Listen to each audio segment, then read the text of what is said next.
My name is Dr. Boyce Watkins, and I am here with an opportunity to speak to a man that I have a lot of respect for. A lot of y'all know who this brother is, and if you don't know who the brother is, you're going to find out today, and I guarantee you, you'll never forget him. His name is Michael V. Roberts. Michael is he's out of St. Louis, and he's known for a lot of things, among other things. He's run multi-billion-dollar companies. He's done a lot of things around the world. He's deeply connected to work in Ghana and other places, and he's also coming to the All Black National Convention. And so, without further ado, I'd like to ask my brother, Dr. Roberts, how you doing today? Well, I'm great, and it's good to be on the Guru for African Americans show because you are the person that's giving advice and counsel and leadership, and it's really not just in the United States as well; it's world known. I remember when we were in Ghana together, and your show was being shown from Ghana, and it's all over the world. So Boyce, I really want to congratulate you and thank you for being who you are on behalf of all of us who watch you. Uh, we appreciate what you stand for. You are probably the most clarion voice for African Americans in today's timeline. So, once Wow. again, thank you for having me on. Well, I'm very humbled by those words, and I appreciate that. And I'll also acknowledge everybody that's in here: Doug and Tony and Anthony and Terry Cobb, and those who came in early. Put a B1 in the chat if you're Black First, if you love our community and you want our community to do well. Also, Black First means that we believe in educating our kids. We believe in teaching wealth to our loved ones, and we want to break generational curses. We do not continue them.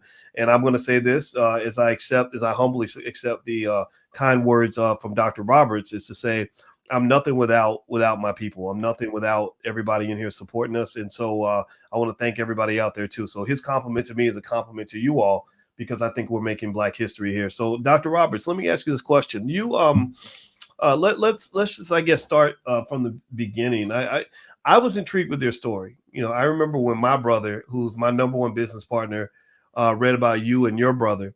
And I remember years ago seeing the article or something. I don't know if it was CNN or somewhere else, and saying that's pretty cool.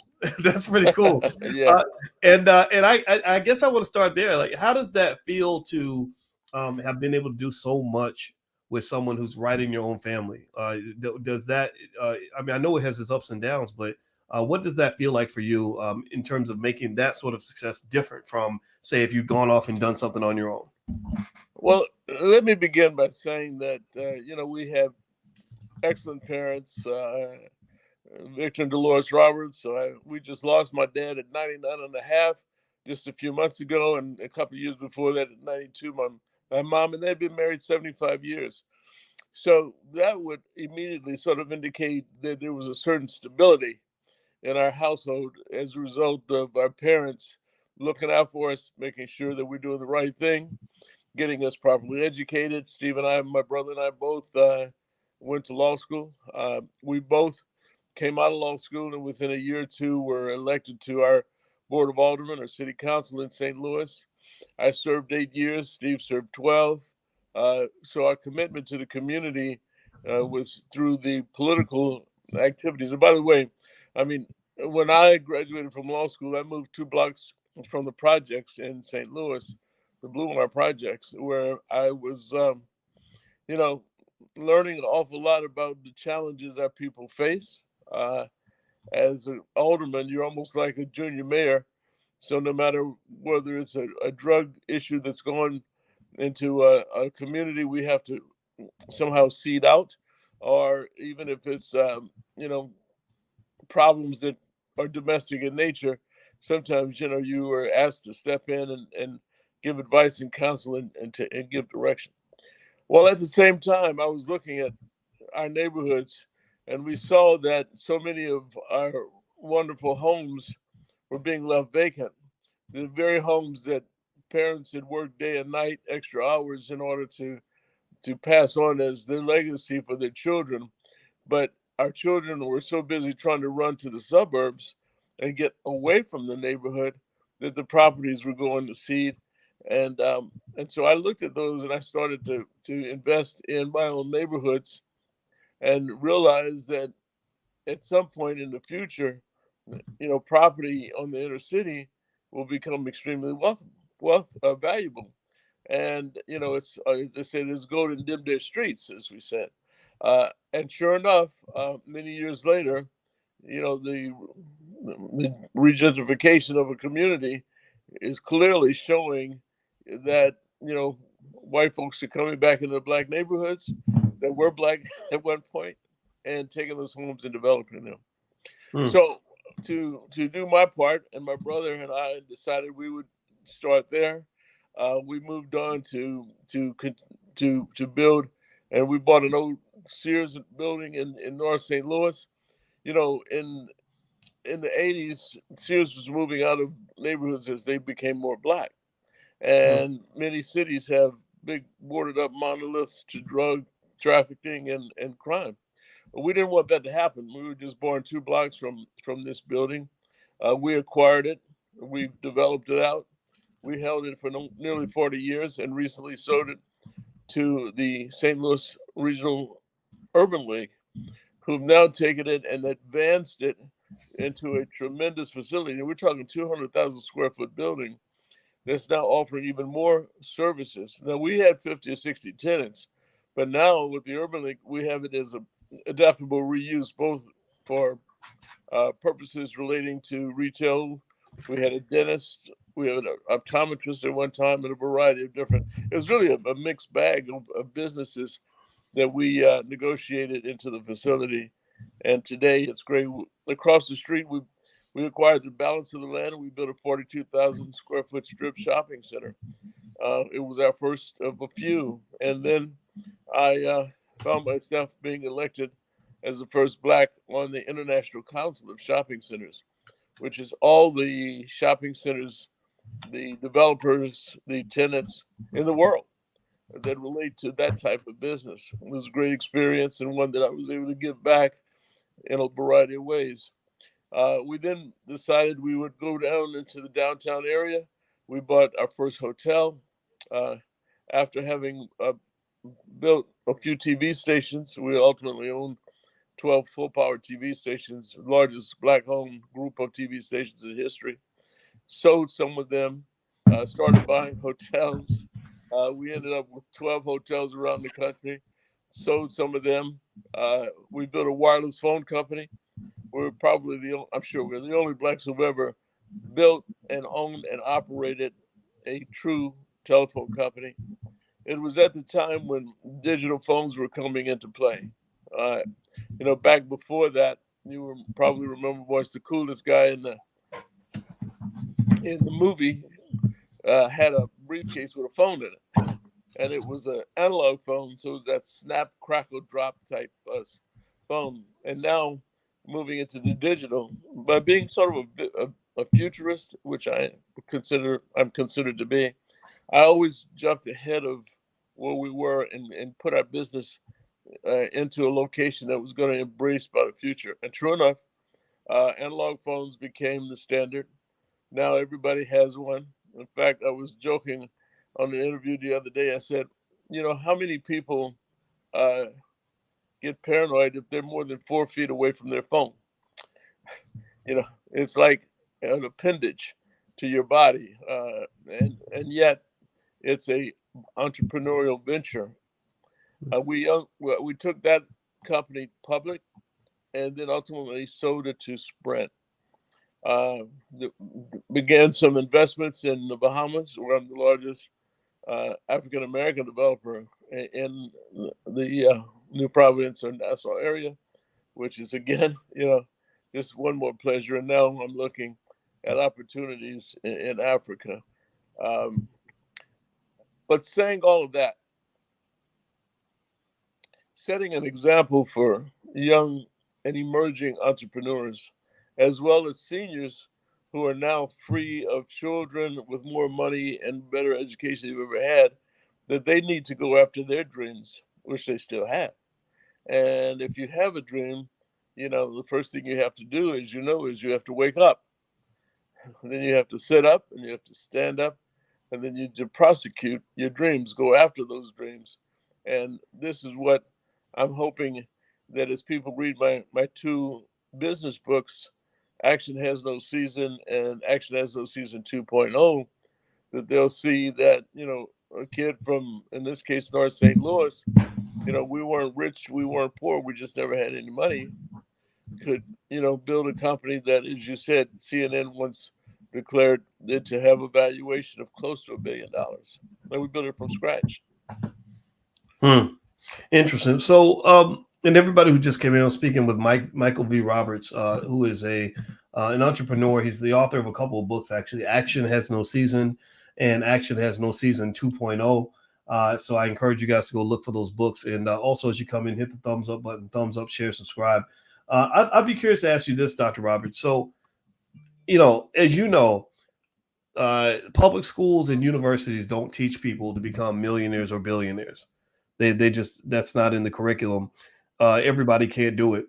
That seems to require a specialized education that goes beyond just what you learn in school. Now I know you went to school. You went to law school, and I'm sure you did very well. But what would you say to, say, a 19-year-old who is trying to become just like you, who says, okay, in 20, 30 years down the line, whatever it is, I want to be able to say I own hotels, I own cell phone companies, I've started, you bought a lot of property, you've done a lot of real estate work. What kind of education would they get to be able to do those things? Well, the first thing I would say to them is, although the brick and mortar business model continues to exist because people need places to eat, to shop to some degree, even though Amazon is making that more and more difficult for stores to function. Let's face it, there's an emerging world of technology. It's the new revolution. And in that, there are areas that I'm hoping we'll see more of our HBCUs tackle, and that is areas involving artificial intelligence, machine learning, robotics, the metaverse. I think that cybersecurity is something that will touch, all businesses when it's all said and done. And there needs to be experts and business people who can come in and advise and counsel in these areas. We're going to see autonomous cars, meaning that they'll be driverless. Imagine one day you're going to have a child who's going to school. You're going to put that child in an autonomous vehicle, a driverless vehicle, who will take them to school, but only the teacher would have the code to open the door and let them out. The future is amazing. Over the next 10 years, and I ask this when I go out and speak to presidents of our HBCUs, our Black colleges and universities. I have a group called the RIG, Roberts Innovation Group. We meet every Thursday morning. And each of the subject matters I just described is an expert. For example, there's a great expert in drone technology. And what we did last summer was go into Mississippi, where one of our members of the RIG group had an elementary school grant. And we actually went in and taught how to operate drones. We went in with money management. Yes, of course. Why can't a 7 or 8 or 10-year-old learn at that age money management? That's the starting point, isn't it?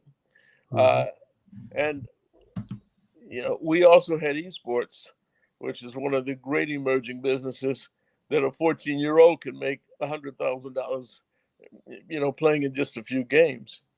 But are these areas being explored throughout the inner city areas? And I'm hoping that part of our mission of the RIG mission is to get out and expose these types of emerging businesses that will take place. And I will add that if, for example, your job is repetitive in nature, you will not have that job within the next 7 to 10 years. What do I mean? Anything that's repetitive in nature, a robot can handle.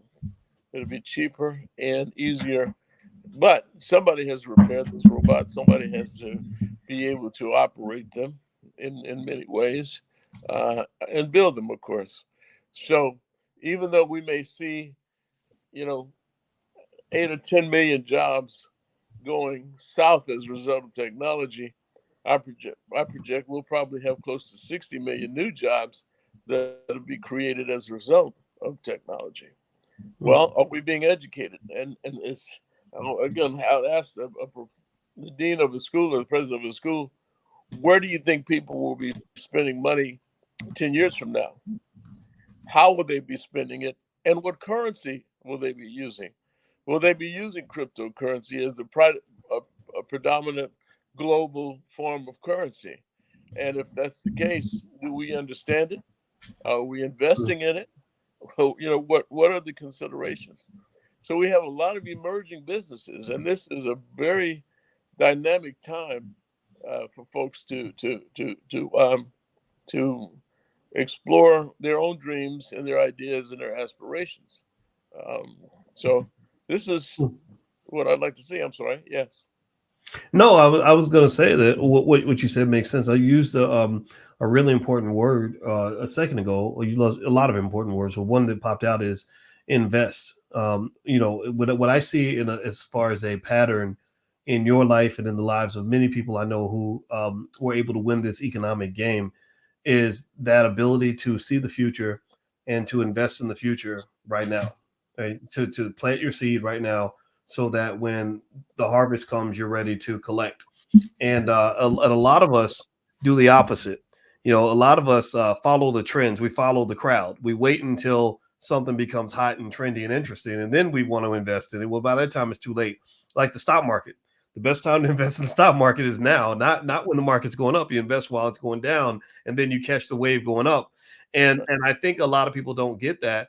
And I'd be curious to know. You talked about, for example, the HBCUs training young people to be able to take those positions as they become available, which is important. And that's a type of investment. But what about also just owning the companies that are going to be making these moves? I found that that you have a lot of really well trained people that went to universities and made straight A's that don't have the first clue what it means to really be a business owner and all those soft skills and hard skills that are necessary to operate at that level, to play above the rim, so to speak. What do you think about that? Well, I think that you're spot on, but I also recognize that everybody's not an entrepreneur. Some people just are not ready to handle the risks of an entrepreneur, and yet everyone has a dream of an idea. So I like to tell people that really you need to fulfill your dreams. In fact, in my book, Action Has No Season, I coined the word the actionaire. And the actionaire is one who takes their dreams, their ideas, their vision, and their passion, and they pursue them with courage and confidence and bravado. And I just tell folks, if you can eliminate the fear of failure, you'll probably find yourself in a very interesting and new space in life. And when I say that, let's break it down into two words. The first word is fear. Fear is just a mental construct. It's not of nature. You weren't born with it. It's something that you allowed to enter your psyche. And if you've allowed it to enter in, can't you potentially have it discarded at the same time? Second word, failure. I submit to you, there's no such thing as a failure. You might ask why. Well, every day when you wake up, you're given 86,400 seconds. That's 24 hours. This is kind of the existential approach. But every moment that exists, you either use it or you lose it. And if you are a person who recognizes the importance of trying and making a move, yes, perhaps a marriage doesn't work out, perhaps a business doesn't work out. Is it really a failure, or did you learn from the experience? Was it nothing more than an experience that wasn't as you would have liked the outcome to be? Or was it, therefore, an experience that you learned and grew from? So I like to have people eliminate the whole word failure from their vocabulary. I want you to feel that by taking a risk and going out and giving it a go, uh, that you will learn from it and you will be a better person as a result of it. And so, therefore, don't lay back and wallow in some kind of "I wish I hadn't done it" attitude. More so, look at it more objectively and say, "Okay, I get it. I didn't do it right this way, or I could have done it slightly different. Let's analyze it. Let's move on." And Mhm. that's what I've done. Because frankly, there's many businesses that I've done hundreds, and I've employed close to 11,000 people. 99% were black, by the way. And there are many businesses that didn't have the outcome that I wanted. So it's not like everything you touch turns to gold. No, I mean, some of it turns to a flat product that you don't even want to smell or touch. Uh, so it happens. That's the reality of life. That's the world that we live in. But if you're going to be in this America, if you lived in a socialist nation, you'd call yourself a socialist. If you lived in a communist nation, you'd call yourself a communist. But we live in a capitalist nation, and therefore we're capitalists. And a lot of times, I've run into brothers and sisters who don't like that word because they think it relates to slavery, and that's not the case. Slavery was slavery. That was a completely different time and space. Capitalism is pretty simple. Mhm. Boy, you have a widget that you're trying to sell. I have a widget I'm trying to sell, and you and I are going at it trying to sell it to the third party. Whoever wins, you win. That's capitalism. But mind you, capitalism in our community in our day and time there must be a word added to it, and that is social capitalism, so that you're able to actually create and have a social consciousness. Because frankly, people are out here trying to help people, but you know what? When you're broke, you can't do much. You're Mhm. better off, making yourself a strong capitalist stand and making money in business, and then having that with a degree of understanding that you need to give back to the community and provide advice, counsel, and resources and treasure that goes back into helping others and pull them along with you. Hmm. Well, I certainly hear that, and I agree with you. And by the way, everybody, I want you to know I'm speaking with Michael V. Roberts. Michael V. Roberts is an extraordinary businessman. He's the author of two important books everyone should read: "Action Has No Season" and "Action Has No Season 2.0." And if you, as you come in, if you could, please hit the thumbs up button, thumbs up, share, subscribe. Also, Michael's going to join us at this year's All Black National Convention, which is going to be in Charlotte, North Carolina. October 28th through the 30th. And so if you are into all the things that we talk about on this platform, the convention is a space for you. We're going to cover every single thing from specialized groups on crypto to relationships to stock market investing to politics, every single thing. And it's a great place to network and have a lot of fun. You can bring your children. We have a whole track to educate kids. So if you're interested, just go to allblacknationalconvention.com. That's allblacknationalconvention.com. All right. So let me jump into what you're saying there. It seems to me, Dr. Roberts, that one thing that's important for our people to get is that the revolution needs to be financed. That you can't sort of say fight the power, on one hand, and then not have an economic plan, with the other. If you have no Right. economic plan, it seems that you're submitting yourself to the to the will of the people that actually control the resources. So that ability to access those resources and use them toward a productive purpose is an important part of just sort of not just being black in America, but for any human being, particularly in a capitalist society. Is that kind of what you're saying? I'm saying that exactly. And sometimes I use an old um, kind of fairy tale story. I don't know if you remember the story of Rip Van Winkle. Rip Van Winkle was a guy who drank some rum and ended up in the Catskills, and he fell asleep for 20 years. When he finished, he came back down into the village and he saw the tavern and it said George's Tavern. So he walks into the tavern and he lifts his glass and says, "Long live King George." Well, he was immediately arrested for treason because the George that the tavern was referring to was George Washington. He Oh, had slept through a revolution. wow. And so I want us not to be Rip Van Winkles. I don't want us to sleep through this technology revolution that's taking place. There's It's pregnant with business opportunities, and Mm. almost anything that is traditional. I mean, look, you know, we're seeing it all over the place. Automobiles are going to go straight to electric automobiles at some point. In California, I think it's within the next 5 or 10 years that only electric cars can be sold. So there's all types of questions that surrounds that in terms of business opportunities. Now, Hmm. folks are busy creating a lot of changes. Uh, let's talk about healthcare, for example. When somebody dies, usually you pass because one of your organs uh, breaks down and fails to function. Well, with 3D printing and an understanding of your DNA, uh, your cellular makeup, a 3D printer can reproduce that organ. And in the future, it'll be a take this one out, plug this one in. And people will live probably well into their 150s, 140s.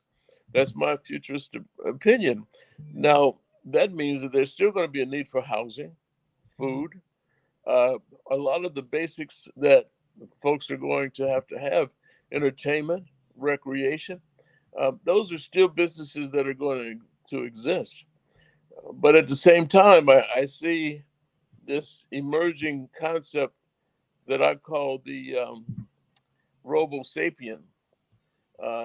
You've got the Homo sapien. This is going to be a robo sapien, and that's similar to uh, the concept that in your they're going to be types of chips that's going to have the type of data that's going to provide you with infinite knowledge, and that chip might be the size of a grain of salt. I'm sorry, a grain of rice, and it can be placed in your brain, and then you'll have this data that's going to be similar to the data that you have in your cell phone, and everybody has one. You know how it's almost infinite data. Well, imagine being able to have that in your own brain. Now, high, back in the day, those were called um, cyborgs, and maybe they still will be. But the question is, will we become a different kind of species, a robo sapien? Uh, and when that happens, what's going to be the case when you have this interesting uh, capability in your brain, and suddenly a brain hacker comes along and controls you in some kind of strange and weird way. Well, I hope what I'm doing now is I'm disrupting everyone's mind and life because without a form of disruption, we continue to do the same things over and over. And that's not going to be how we will be able to survive and become good capitalists and entrepreneurs in the future. We have to look at the good, the bad, and the ugly, and then we have to figure out where will we fit in. Now, I had a great example. I was speaking to a group the other day, and I was talking about how I can hand my 2 or 3 year old grandson my phone, and he can show me how to operate it within moments. Young people are so capable. So one young man stood up and said, "Yeah, well, my niece, I was trying to get um, Netflix on, and I just couldn't figure it out. So his 5 year old niece grabbed the phone, pushed a button, and said, 'Turn on Netflix,' and it came on." And I think everybody who's watching knows that these young kids live in front of their iPads and their phones, and they have sporting games. Esports is going to be so popular one day I predict that esports will be an Olympic sport. It'll also be involved in gamification, and you'll probably see it at casinos. Caesars will have its team, and others will bring in their teams. People like, I understand, Michael Jordan, Magic Johnson, and some of the high-end rappers all have esports teams. When I see parents trying to restrict the creativity of a baby, it bothers me because a baby explores and touches, and you want to keep them safe, but at the same time you don't want to block them trying to learn and be creative in their own ways, because that becomes a tool that will move them into adulthood and put them in a very interesting position to be successful in this world of technology that's emerging. Wow. Well, you know what? I'll tell you, it's interesting talking to you because I think it always makes me think about whether or not, or various ways that we as a community can really get ahead of the curve, in terms of building a better black man, building a better black woman. Mm-hmm. Um, I'll admit, I've never been really excited about the idea of trying to achieve equality with anybody. I Right. want to win. You know, I want to Exactly. see us way ahead. You know, I don't think the Chinese government is trying to be equal to the Americans. They're trying to compete. And Sure. so, so when I look at a guy like yourself, and I met your son. He's such an intelligent young man, and I have so much respect for your family. And Thank what you. it says to me is that the blueprint is out there. We've got the blueprints. We've got these blueprints everywhere. And one of the reasons why I'm really happy that you joined me today is because it seems to me that um, until we gain control of various systems, whether it's media or education, where we're deciding which blueprints are being presented to the masses, that we're going to always have this problem where where it's harder for me to turn on TV and see Michael V. Roberts than it is for me to see maybe a rapper who is literally creating his own deathbed right in front of us. Mm-hmm. There's a lot of there's this interest in just this crazy fork in the life of a black man, where on one hand you've got the men where you see them and you say, way to go, this is great, good job, brother, great family, great situation. And then you got the other stuff, and I'm not putting down anybody with this, but I really think it's I don't think it's an accident that we seem to see a lot of the other stuff. But Sure. when I tell them about a Michael V. Roberts, they're like, "Oh, that doesn't exist. That's not what black men do." How does that feel for you? How was that for you and your brother? To be given such an extraordinary upbringing where you were raised to be intelligent and accountable and all these other things that you have. When you're kind of surrounded by people who maybe weren't raised the same way, what was that like for you? Well, it's a good question. It puts you into a immediate teaching mindset, because you can either walk away and just ignore. Of course, and there are some people you're better off just doing that with, or you can reach out and help uh, change the mindset so that they understand, subjects like I wrote in my book, how to handle a predicament. Uh, it's you can't reach everybody, but I feel that everybody has a book inside of them, and they should write it, because they have stories that they should be able to share with their family and others. And I really believe we have to leave a legacy that does that. Now, I will tell you that regardless of all the money we've made and all the businesses we've built, uh, all four of my kids went to college and law school. Same with my brother. Uh, his two sons went to law school. One is now a state senator in Missouri, uh, and his daughter got a master's degree. Uh, so I always tell people, don't judge us on the millions or hundreds of millions we may have made, but judge us on how we raised our babies. Mm. And are our kids committed to the community as our kids are, to be able to give back, so that we can be able to create generational wealth that's sustainable. Because too frequently, if you have generational wealth, after about the second or third generation, it dissipates.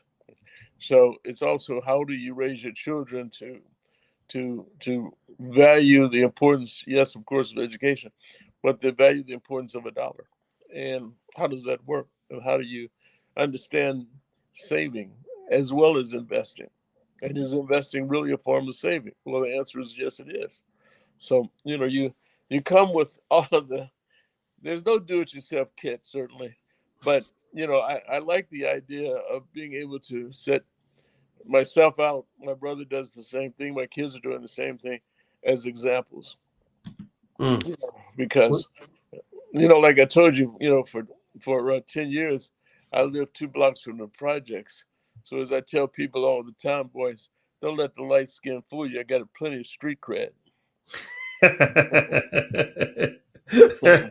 Well, Yeah, I got a light skinned wife who also goes through that, that perception of light skin privilege, and they don't know she grew up in Gary, Indiana. At the time she was there, it was the right. murder capital of the United States. And so it's kind of hilarious that somehow we think that light skin, means more than what it doesn't mean anything. Right. So I got a light skinned father who has actually killed people. So it's kind of a funny thing. There you go. Interesting.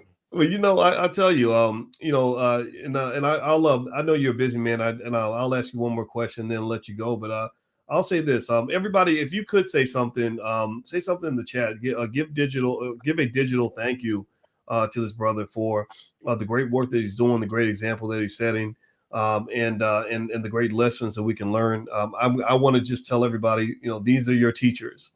You don't need to go to school to get your teachers. Your teachers are right here in the community. And these are the people that I look to. I look to yourself, other guys that I just respect so much. George C. Frazier, you and I both know George and love him to death, and or love him to life, and just quite a few others. Dr. Claude Anderson, Kenny Gamble, Minister Farrakhan. I've sat with him a few times, and it's one of those things where, for me, as a black man, I always felt like I needed to look around and find pieces of people that could help me build the kind of man that I wanted to be. I would turn on the TV and I didn't see, I'd see stuff and I'd say, no, I don't want to do that because I'll end up dead. If I do that, I'll end up in prison. Right. I don't want these babies' mamas. I want to have a good life. I don't want to be stressed out. So I hope everybody watching, will give me a verbal confirmation in the chat that you'll share this interview and introduce your children to people like Michael V. Roberts. And I hope you'll allow me to just say this, Dr. Roberts, because I really, I'm feeling passionate about this. This is Black history. This is your Black history. Your Black history is not the stuff they teach you in school. Sure, we know about the historical figures and all that, but you need to pick your own heroes. And these are the people that you need to bring to your children. And in fact, I might get beat up for even saying this, but back in the day, before Dr. Ben Carson became the political figure that he is now, my mother knew him as this extraordinary surgeon who was making history with the work he was doing. And my mother used to tell me stories about Dr. Carson when I was a kid, because he was, he was born to a young single mother like me. Me and my mother were born in the projects. She was 16 years old when she got pregnant. She did marry my stepfather, about 4 years later, but still, and what it did was it made me say, okay, this is where I want to go. Education is the key.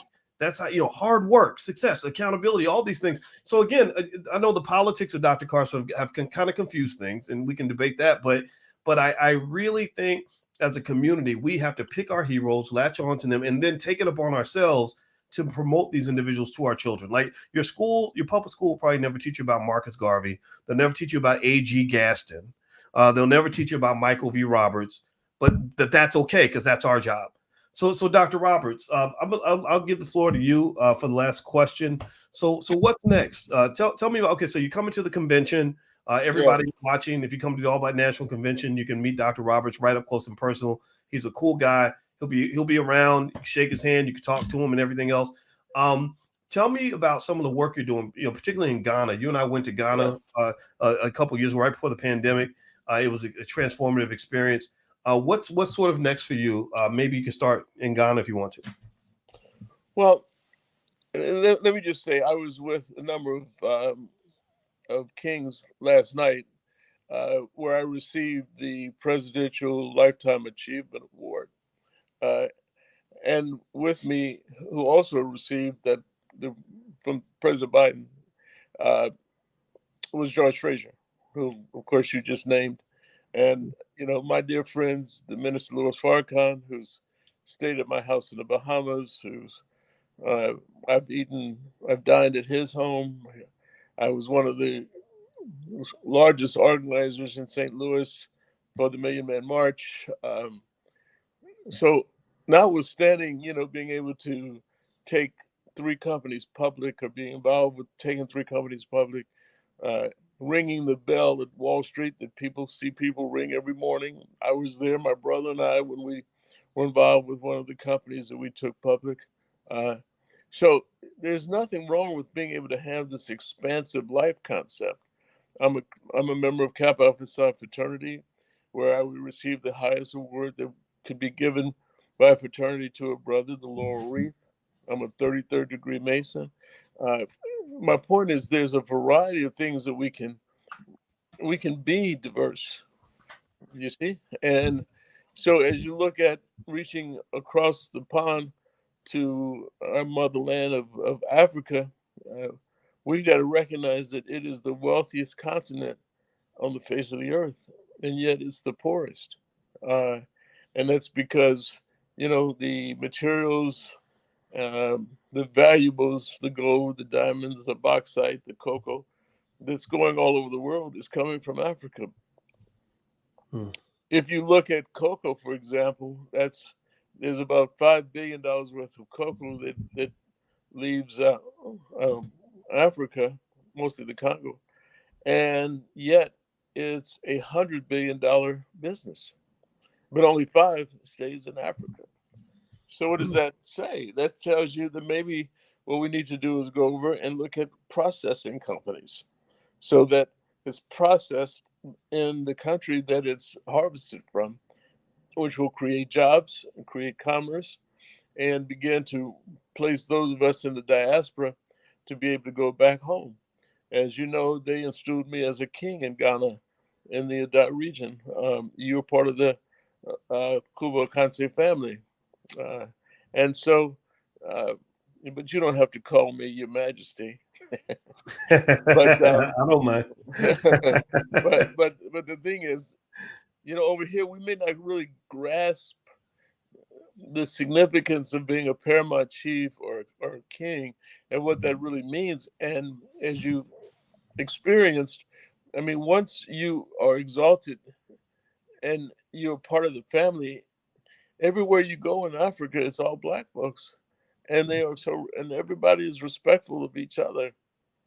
Now, when you look at television and you see the things that you were describing a moment ago, it's because, and I own TV stations, but I wouldn't let this happen to mine.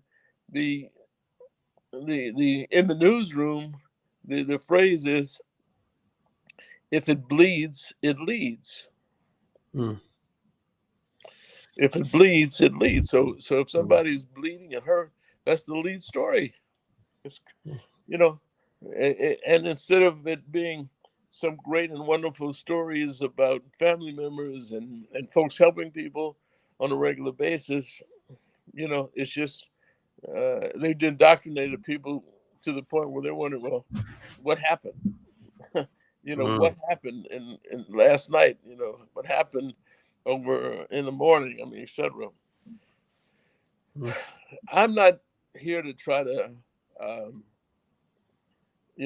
change something like that, because that's products that are sold on TV stations. They require certain numbers of eyeballs watching certain stations at certain times, certain shows. Uh, I remember when we did a pilot for my family that was going to be a reality show, And what we were going to do is we were going to show the kids in school, the grandkids being born and coming up. We were going to show the whole lifestyle that created, who we are. And it was rejected because it didn't have enough drama in it.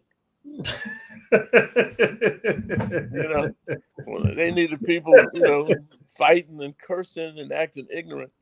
And I'm serious. Think about it. What reality shows do you see that portrays African Americans in a positive light?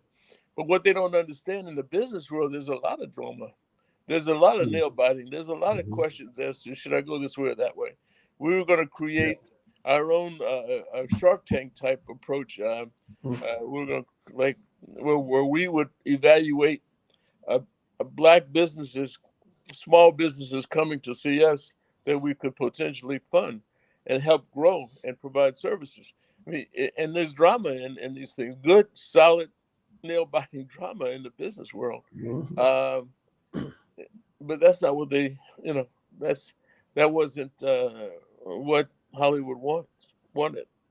They claim they did later on, but you still don't see it. The housewives and all these things. I mean, those are all drama-based, slutty activities, and that's how they want to continue to betray our people. So that's why we have to have shows like yours, which is a counterbalance to those kinds of that type of programming. And so I again applaud you for that. Now I did write another book. It just came out, and it's a novel, and it's called The President's Secret, and it relates directly to activities that took place in London, the United States, Afghanistan, and Africa, and the Bahamas. So it's called A President's Secret, The Royal Bloodline, and it's out in all the bookstores, but they'll have to order it for you. It's by Michael B. Roberts. So that's going to be a whole. People say, "Well, how did you do? How can you go write a novel after all the other business stuff?" I said it took about 15 years, but it's interesting and people are liking it. And I wrote it to be like a trilogy, and it could potentially be a movie. I'm told people are saying that now. So. Wow. Let's see what happens. Yeah, I'm looking at it here, and I'm gonna try to see if I can share my screen so everybody can kind of see it and know what to look for on Amazon. But yeah, so here's the book, A President's Secret, A Royal Bloodline. You can actually read a portion of it. It looks like on Amazon, and the price is only $4 on Kindle, $16.73 hardcover, $11.64 paperback. And it looks like there's only 4 left in stock, so you better order soon. And so yeah, I think that's pretty awesome, though. I think I envy you, novel writers. I don't have that kind of skill. It takes a lot of imagination and intelligence. So congratulations on that. Well, yeah, thank you. But it takes patience. You got really does. And actually, one of the better places is to buy it is from authorhouse.com. Authorhouse.com. Okay. Yeah. All right, I'll put that URL on the screen. Authorhouse.com, one word, and then go to store, and you can buy all my books there because I'm self-published. Very nice. That's the best way to do it. Is that right? Authorhouse.com. Yes, and It's better that way because I make more money that way. Wow. Amazon takes a bigger cut. Yes, they do. Yeah. All my books are on Amazon, but I don't really send people to Amazon. I let them get their own traffic, and then if you buy directly, like even with Claude Anderson's book, same thing. Go straight to powernomics.com. So and I think that people listening, just for the record, self-publishing is kind of the way to go. Don't sit around waiting for somebody to give you a book deal. Just publish it yourself, and you can get good distribution and all that stuff. So I want to say thank you, Dr. Roberts, for joining us today. Man, it is always a pleasure to talk to you. And I wish you the very best on your trip this week. I know you're headed to Africa, and I look forward to seeing what comes out of that. Well, it's going to be interesting. I'm here at the Congressional Black Caucus weekend in Washington. As I said, I received the award last night, and So I'll be partying the rest of the weekend until I get aboard a plane for Ghana. All right. All right. Well, you have a good time. And by the way, everybody, Dr. Roberts is going to join us at the All Black National Convention, which is in Charlotte, North Carolina, October 28th through the 30th. You can go to allblacknationalconvention.com. I know a lot of you are coming. Don't forget that October 7th is the last day to get your discounted hotel room. After that, you got to pay full price, and the downtown Sheraton's a nice place. So the full rate is a lot higher than the discount rate. So you may want to go ahead and lock your tickets in and everything else. There's a URL on the screen. And not only will Dr. Roberts join us, but we got a lot of other great people there. Everybody from Rizza Islam to the chairman of the Air Jordan brand, Larry Miller, is going to join us and talk about how he made that company into what it is now. And just a bunch of other great people. And if you really want to hang out with a lot of other people who think the way we think, that's the place to be. So I look forward to seeing everybody in Charlotte. And I look forward to seeing you as well, brother. Thank you so much for joining us today. Thank you. I'm looking forward to it. And keep up the good work. We need you. We need you. And we need your voice. Well, vice versa. So everybody, don't forget, go to authorhouse.com and take a look at Dr. Roberts' books. And let's support each other. And everybody give him a digital thank you, digital round of applause. Congratulations on your awards and everything else. And you guys have a wonderful day, and we will see you soon. Take care now. Bye-bye.